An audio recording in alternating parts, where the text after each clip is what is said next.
Mawenzi was a bright, kind-hearted young woman with big dreams. When she met Simba, a wealthy and charming man from the powerful Chikumbi family in the vibrant city of Lagos, it felt like her dreams were finally coming true. Simba wasn't just handsome, he was gentle, kind, and promised her a life where she would be cherished and supported. For Mawenzi, this was a chance to start a new chapter, to step into a world full of possibilities. On the day of her wedding, her mother, Mama Amina, held her close, eyes filled with both pride and sadness. She whispered softly, "Never let anyone define your worth, my daughter." Those words sank deep into Mawenzi's heart, becoming a quiet source of strength. As they traveled to Lagos, her heart swelled with hope. The city stretched out before her, alive with towering buildings, bustling streets, and the hum of endless life. It was a world bursting with energy, faster, louder, richer than anything she had ever known. But she wasn't afraid. She imagined a future where she would be more than just Simba's wife. She dreamed of becoming part of his family, of being loved not only by him, but by everyone around him. In her heart, she believed she would finally belong. The city lights sparkled like stars as they approached the Chiamaka mansion. Mawenzi looked at Simba with a smile, feeling like the luckiest woman alive. She didn't know that this was only the beginning, and the life waiting for her was nothing like the one she had imagined. As Mawenzi stepped into the grand Chiamaka mansion, her breath caught in her throat. It was enormous, towering pillars, sparkling chandeliers, and floors polished so perfectly they looked like mirrors. The gardens outside were filled with rare flowers, and a fountain shimmered under the sunlight. Everything about the place screamed wealth and power, but the air inside felt wrong. It wasn't warm or welcoming. It was cold and heavy, as though the walls themselves didn't want her there. Standing at the top of the grand staircase was Madame Ayanda, Simba's mother. She was a tall, intimidating woman with sharp eyes that seemed to look straight into Mawenzi's soul. She didn't smile. She didn't even pretend to be polite. Her face twisted in disgust as she looked Mawenzi up and down, her voice low and bitter. "This village girl, this is the wife you chose?" The words sliced through the air like a knife, and the warmth Mawenzi carried from her dream started to fade. Before Mawenzi could process the sting of those words, Simba's sister, Nia, appeared from the side, her steps graceful and light. She was beautiful, dressed in an expensive silk dress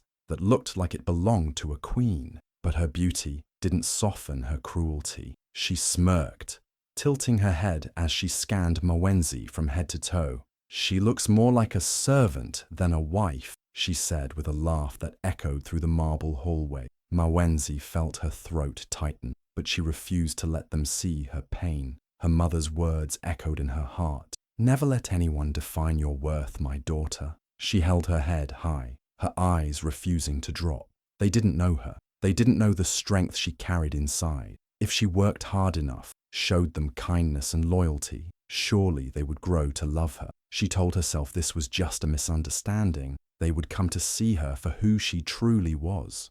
She turned to Simba, searching his face for reassurance. He had promised her a life full of love, a future where she would belong. He had told her they would face everything together, but he wasn't looking at her. His eyes were lowered, his jaw tight. He said nothing. He didn't defend her. He didn't hold her hand. His silence was louder than all the insults combined. Mawenzi's heart cracked, but she swallowed her pain. She reminded herself why she came here, for love, for a future. She wasn't going to let this cold welcome define her. She would win their love. She had to. The days in the Chiamaka mansion quickly blurred into a harsh, exhausting routine for Mawenzi. What began as hopeful mornings filled with love and promise turned into endless hours of labor. She wasn't treated like a wife. She was treated like a servant. Madame Ayanda wasted no time showing her exactly where she stood in the household. Each morning, before the sun even rose, Mawenzi was yanked from sleep by the sound of Madame Ayanda's sharp voice calling for her. There were no warm breakfasts shared with her husband, no gentle moments of affection. Instead, she was handed a list of chores, endless, back-breaking tasks that never seemed to satisfy Madame Ayanda or Nia. She scrubbed the marble floors until her knees ached, her fingers raw and blistered. She cooked extravagant meals that she wasn't allowed to eat, watching from the corner as the family laughed and feasted without acknowledging her. She served their wealthy guests, head down, pretending not to hear the whispers and laughter, whispers about the village girl who married too high. Nia made sure to remind her of her place every chance she got. "You should be grateful," she'd sneer. "At least you're living in a mansion. Most girls from your village are probably in the fields." Mwenzi held her pain deep inside, locking it away where no one could see. She turned to Simba, hoping for comfort, for reassurance that this wasn't the life he promised her. But he was no longer the man who once held her hand and promised her a life of love and respect. Every time she tried to speak to him, his words were the same. "It's better not to argue. It'll get better soon." His voice was filled with guilt, but his eyes avoided hers. He wouldn't stand up to his mother. He wouldn't fight for her.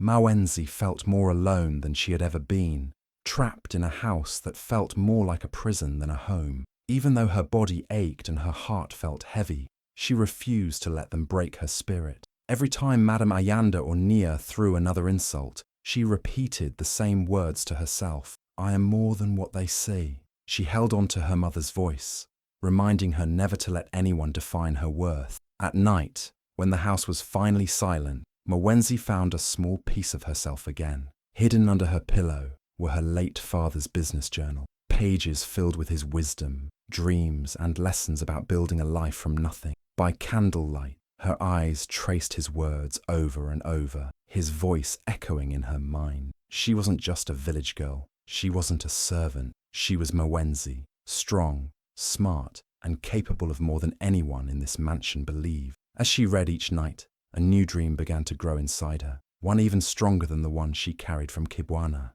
It was no longer a dream of simply being loved or accepted by Simba's family. Now, it was a dream of power and freedom, a life where she controlled her own destiny, where no one could ever make her feel small again. Each night, as the candle flickered, she promised herself that one day she would rise, and they would all see who she truly was. The Chiamaka mansion was buzzing with life, glowing brighter than ever for the grand family banquet. The air smelled of roasted meats, rich spices, and expensive wines. Chandeliers sparkled like 1,000 tiny stars, and the hall was filled with the city's wealthiest and most powerful families. Women in silk gowns laughed softly behind jeweled fans, and men in tailored suits discussed business deals over golden goblets of wine. It was the kind of night Mwenzi once dreamed of being part of, but dreams felt like a distant memory now. Madame Ayanda made sure this night wasn't a celebration for her. While the rest of the family wore the finest clothes, Mwenzi was handed an old, tattered dress that barely fit. It hung off her shoulders awkwardly, making her feel small and pathetic. The fabric smelled faintly of dust, as though it had been forgotten in a corner of the mansion's basement. She wasn't a guest, she was a servant, and tonight, the whole world would see her that way. With trembling hands, Mwenzi carried heavy trays of food, weaving through the sea of laughter and elegance. Her feet burned from the endless hours of preparation, and her arms ached under the weight of silver platters. She felt their eyes on her. Eyes that once might have looked at her with curiosity or admiration, now stared with pity, amusement, or worse, disgust. Madame Ayanda watched from her place at the head of the table, a cruel smile tugging at her lips. She waited until the room was full, everyone's attention drawn to her. Then, with her voice loud enough to silence the laughter, she spoke. "She's not family. She's just a burden from the village," Madame Ayanda announced, her voice dripping with mockery. The room fell quiet for a second before the laughter exploded, louder than before. Mwenzi felt her heart stop. The words sliced through her like a blade, sharp and unforgiving. The guests laughed openly now, some hiding their smirks behind wine glasses, others whispering to each other like she wasn't even there. The room blurred as tears stung her eyes, but she refused to let them fall. She searched for Simba, praying for him to stand up for her, to stop this, but Simba wouldn't meet her eyes. He looked away, his face tense with shame. He stayed silent, just like he always did. Mwenzi's heart shattered into pieces. This wasn't the man who promised to protect her, who once called her his love and his future. He was too afraid to face his mother, too weak to defend his wife. She realized, in that awful, humiliating moment, that she had no one but herself. The laughter echoed in her ears, but something shifted inside her. The pain didn't crush her this time. It awakened something deeper, a fire. It wasn't sadness anymore. It was anger, a powerful, burning fury that took hold of her broken heart and held it together. They think I'm weak. They think I'm nothing. They will regret this, she whispered to herself that night, her voice steady and fierce. She wasn't going to beg for their acceptance anymore. She wasn't going to wait for Simba to save her. The woman they laughed at, humiliated, and called a burden wouldn't stay a servant forever. Mwenzi wasn't broken. She was rising, and they had no idea what was coming. The night was silent, the kind of quiet that made the world feel frozen in time. The Chiamaka mansion, usually filled with noise and cruelty, now slept peacefully. But Mwenzi couldn't sleep. Her heart raced as she sat on the edge of the bed, staring at the moonlight creeping through the window. Her body ached from weeks of endless work, and her spirit felt battered, but not broken. Not anymore. Tonight wasn't a night for tears. It was a night for freedom. With trembling hands, she packed her few belongings into a small, worn cloth bag. There wasn't much to take, just a few clothes, her father's precious business journals, and a small, faded picture of Mama Amina. She held the photo for a moment, tears burning her eyes. Her mother had told her never to let anyone define her worth. Mwenzi had tried. She had fought to be loved, to be seen. But now she realized she didn't need their acceptance to know her own value. She walked to the small desk by the window, where a candle flickered softly. Her fingers hesitated for a moment before she picked up the pen. She didn't need to say much. They wouldn't listen anyway. Her words weren't for their sympathy. They were a warning. On a small piece of paper she wrote, "You'll remember me when it's too late." Her hand didn't shake. She placed the note on Simba's side of the bed, right where he'd see it the moment he woke up. For a second, she stared at him, the man who once made her feel like she was his entire world. Now he felt like a stranger. His love had faded the moment his mother disapproved. Maybe he still loved her deep down, but love without courage wasn't enough. It wasn't enough to save her from this life. Mwenzi didn't look back. She slipped quietly through the long, dark hallways, her bare feet making no sound on the cold marble floor. She knew the guards' schedules by heart now. After all, she was the one who had to serve them their late-night tea. She moved like a shadow, careful and quick, her heart pounding in her chest. By the time Simba woke up, the sun was rising. He reached for Mwenzi out of habit, but his hand touched only cold sheets. His heart sank as his eyes landed on the note. He read it once, then twice. His chest tightened painfully as the truth hit him. She was gone. The woman who endured every cruelty for his sake, the woman he promised to protect, had finally given up on him. He wanted to scream, to run after her, but deep down he knew he couldn't. He wasn't strong enough to stand against his mother, and now he had lost the only person who truly believed in him.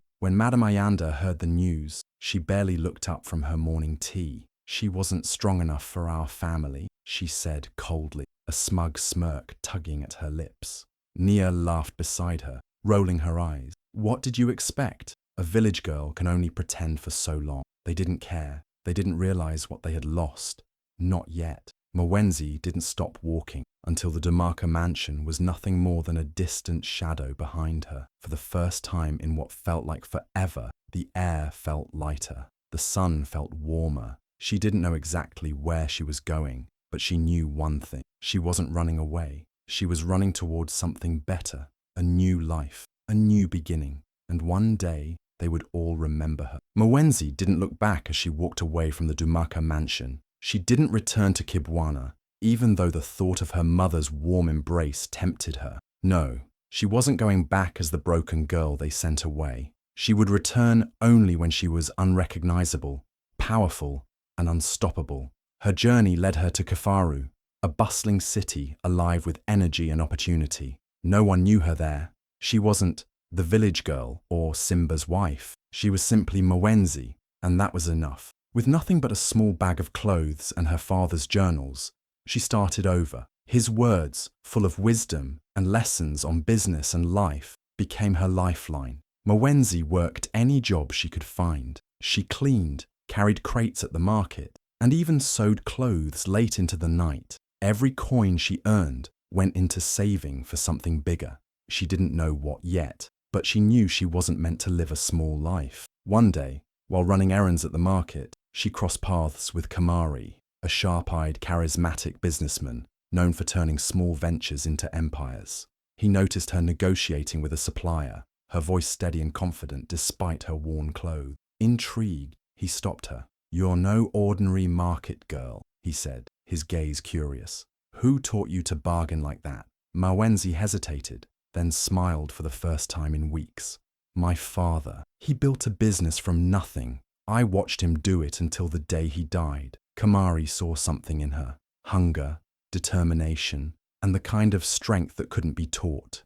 He offered her mentorship, guiding her through the complexities of business, deals, and strategy. He didn't hand her success. He handed her knowledge. And Mwenzi devoured it. She worked relentlessly, fueled by the memory of every humiliation she endured. While the world slept, Mwenzi planned, calculated, and built. Using her father's notes and Kamari's advice, she started buying and reselling goods, one small deal at a time. Her reputation grew. Suppliers began to trust her, and clients admired her honesty and sharp mind. It wasn't long before she founded her own company, Mwenzi Enterprises. It started small: textiles, grains, and simple household goods. But Mwenzi didn't stop there. She expanded, moving into construction supplies, transportation, and even luxury imports.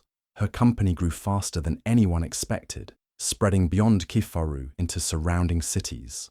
Her name became known not as a servant or a wife, but as a force in the market. And soon, her reach extended to Chiamaka.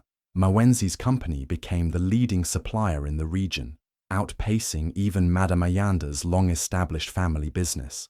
Merchants who once bowed to the Chiamakas now sought deals with Mwenzi instead. Her prices were fair, her delivery fast, and her reputation untouchable. The same elite families who once laughed at her now spoke her name with admiration, though many still didn't realize who she truly was. She preferred it that way, for now. Mwenzi wasn't the broken girl serving dinner in tattered clothes anymore. She was the woman whose empire now touched every corner of the city that once humiliated her. She didn't rise to prove herself to Madame Ayanda or Nia. She rose because she knew she was destined for more, and she claimed it with her own two hands.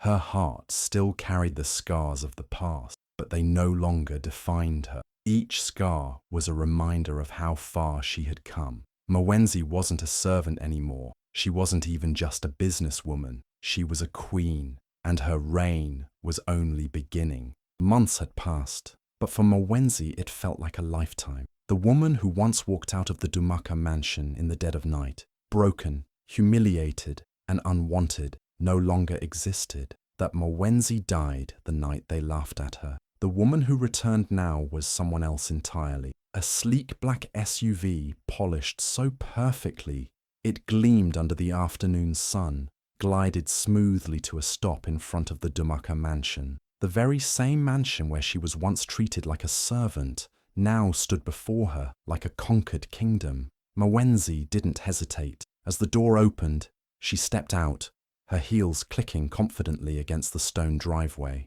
She was unrecognizable, a vision of power and grace. Her tailored designer suit fit her perfectly, exuding strength and elegance.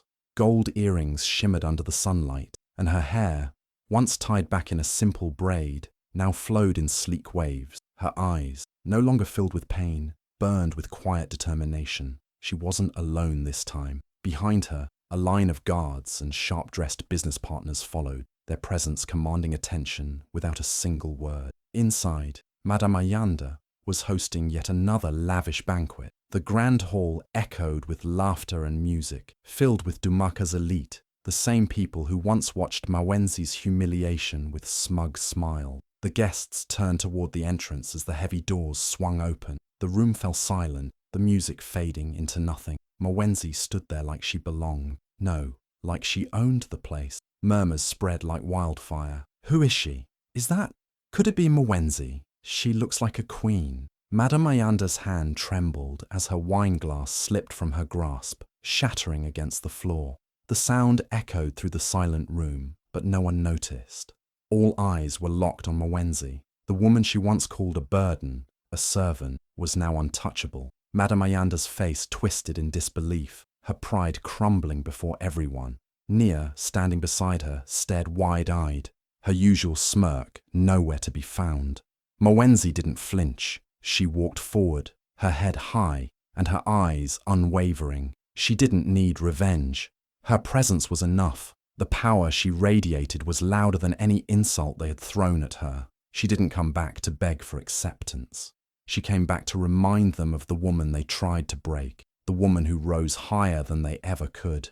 The village girl they mocked had returned, but she wasn't a village girl anymore. She was a queen, and they all knew it. Mwenzi took a slow, deliberate step forward, the click of her heels echoing through the silent hall. All eyes were locked on her. The woman they once laughed at, humiliated, and cast aside.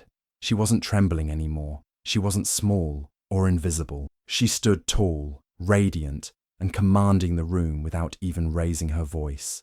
Her gaze swept over the crowd, lingering on Madame Ayanda, whose face had gone pale. Nia, who once smirked and called her a servant, now looked like she'd seen a ghost. The same elite guests who once mocked her now whispered in shock and awe, unsure whether to be impressed or afraid. Mwenzi's voice cut through the room, calm, powerful, and steady. While you mocked me, I built an empire. Mwenzi Enterprises now controls the largest supply chain in Chiamaka, including yours. The room froze. Gasps rippled through the crowd. Disbelief etched on every face. Madame Ayanda's lips parted, but no sound came out. Her eyes darted around the room, searching for some way to regain control, but there was none. The power she once held had slipped right through her fingers, and Mwenzi was now the one holding it. Nia looked at her mother, panic in her eyes. She's lying. She has to be lying, she stammered, but her voice lacked the confidence it once carried. Deep down, she knew the truth. Mwenzi didn't need to defend herself. The truth hung in the air, undeniable and unshakable. She had risen from the ashes they left her in, not just to survive, but to dominate. The businesses they relied on now answered to her. Every product, every delivery, every deal, all of it flowed through Mwenzi Enterprises. Simba stepped forward, his voice shaky, his eyes, once full of admiration and love, now flickered with regret. He looked at her like he was seeing her for the first time. Mwenzi, I'm sorry. Please come back. His voice was barely above a whisper, but the room was so silent it felt deafening. For a moment, Mwenzi stared at him, her heart warring with her mind. This was the man who once promised her the world, who stood by and watched as his family broke her. He didn't stop them. He didn't fight for her, and now he wanted her back. Now that she was untouchable, Mwenzi's eyes didn't soften. She wasn't the woman who begged for his love anymore. She didn't need it. She didn't need him. Without a word, she turned away from him, and as she walked out, the crowd parted like the sea. They didn't laugh this time. They didn't whisper insults. They stared in awe. Mwenzi wasn't just a woman who survived. She was a woman who won. Mwenzi stood there, unshaken, her eyes meeting Simba's. For a moment, the room disappeared, and it was just the two of them, the man she once loved with her whole heart, and the woman she had become. He wasn't the same Simba she married, and she wasn't the same Mwenzi who left in the dead of night, broken and ashamed. Simba stepped forward cautiously, his voice low and trembling. Mwenzi, I'm sorry. I should have defended you. I should have stopped them. Please, come back to me. His eyes glistened with regret, the weight of his choices finally crashing down on him. Mwenzi didn't look at him with anger. She didn't need to. The fire that once burned in her heart for him was long gone, replaced with something colder, calmer. She studied him for a moment, remembering the man who once promised her the world. She thought of the nights she waited for him to speak up, to choose her, to see her. He never did. Her voice was soft, but it carried through the room like thunder. If you truly loved me, you would have stood by me when I needed you most. Her words weren't bitter, just honest, and somehow that hurt more than any scream ever could. Simba's shoulders sagged, the fight leaving his body. He knew she was right. His silence had been louder than any insult his mother or sister had thrown at her. He didn't deserve her forgiveness, and he knew it. Madame Ayanda, who had watched the scene unfold in stunned silence, suddenly found her voice. The proud, controlling woman who once looked at Mwenzi with nothing but disgust, now looked small and broken. Her voice cracked. Mwenzi, we were wrong. I was wrong. You're not the girl I thought you were. Mwenzi turned to her, the woman who made her feel worthless for so long. She didn't see a powerful matriarch anymore. She saw a woman who feared losing everything. Madame Ayanda wasn't invincible. She was human, and humans make mistakes. But some mistakes come with consequences. Mwenzi smiled softly, though there was no warmth behind it. It wasn't cruelty, it was clarity. She spoke with the kind of strength only someone who had walked through fire and survived could possess. It's too late. Those 3 words hung heavy in the air, sealing a fate that couldn't be undone. Madame Ayanda's face fell, the realization hitting her like a blow. There was no fixing this. She had broken something that couldn't be repaired. Mwenzi didn't stay to watch their reaction. She didn't need to. She turned and walked away, her head high and her heart light. She wasn't leaving in tears this time. She was leaving on her own terms, with her dignity, her power, and her future intact. They would remember her. They would regret losing her. But Mwenzi wasn't looking back anymore. She had an empire to run, and a life to live, one where she no longer had to prove her worth to anyone. The tables had turned, and she wasn't going to stop now. Mwenzi took a deep breath, feeling the weight of the moment settle around her like a heavy fog. But it didn't pull her down. If anything, it lifted her higher.